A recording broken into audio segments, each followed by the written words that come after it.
So the purpose of this video is to show parents and students how to use the website mathgames.com. It has a lot of great resources. So we're going to start from your desktop and then open up your internet browser. I'm going to use Google Chrome. And in the search bar, you're going to want to type in mathgames.com. It'll pull you up to this home screen.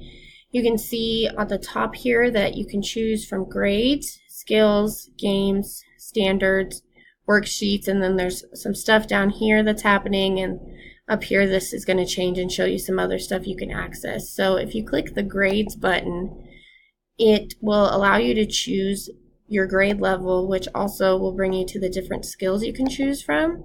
So if I click on grade 1, it'll show me all these different skills I can choose from, and this will take you to a lot of good practice resources. They're not super fun, they're pretty educational, really good for practicing, but in contrast, we're going to click on the games tab, and I'm going to show you a game that we can play in order to practice a bunch of different skills. So I hit the game tab. You can see that there are quite a few options here, and you can scroll down. It gives you some more information, and then there's more games down here that you can download for your tablet or your other smart device. So the one we are going to use is this Math Smash Animal Rescue, but all of these games will allow you to choose a grade level and a skill to practice. So really any of these would be good. They don't all have the same skill you can practice, but I clicked on Math Smash Animal Rescue, and it will load, and then it'll bring up this game. I'm going to turn the sound off, and maybe if it lets me, I'll turn my sound down manually.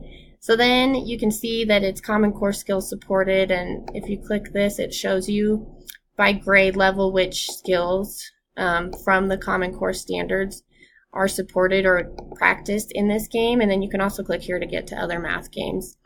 But I'm going to hit start, and for this purpose, for this video's purpose, I'm going to hit first grade, and we're going to practice addition. So it loads this, and I've actually already completed level 1, but I'll show you that too. So we're going through the forest. I'm going to click level 1, and it's going to say that we want to try and save our little critter. So we're trying to get him all the way to the bottom, and we're going to solve this math equation. So 30 plus 40, that's 70. So if I hit this 70, all of these wooden blocks are going to go away.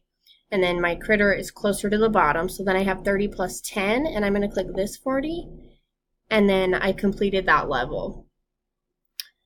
And so once I get all my coins, it's going to show here that I can either go to the next level, I can play this one again right here, I can exit the level, I can change the skill, so if I maybe want to start practicing subtraction or something else, I can click that.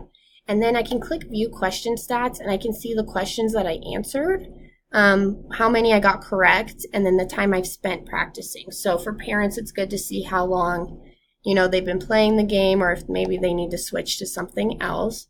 So if I click play next level, now I have a couple more critters that I have to get to the bottom. So 30 plus 60, I know is 90, and so I'm going to click this. 50 plus 30 is 80. I'm going to click that, so they're starting to get down. I accidentally zoomed out, apparently. So I'm back to this screen, and I'm going to continue to play until I get all of my critters to the bottom, and hopefully be able to show you what happens when I practice enough skills or I learn something new. A little bar will come up here and say kind of the skills that I've achieved. It didn't show up this time, but every now and then it'll pop up with a notification that you've reached a new level in a certain skill, and then I can just keep playing this and practicing my addition or my subtraction. And for parents, you can use this as a more fun way for kids to practice their skills, because math isn't always that interesting. There's also so many games to choose from on this website, and it's a really good free resource to use.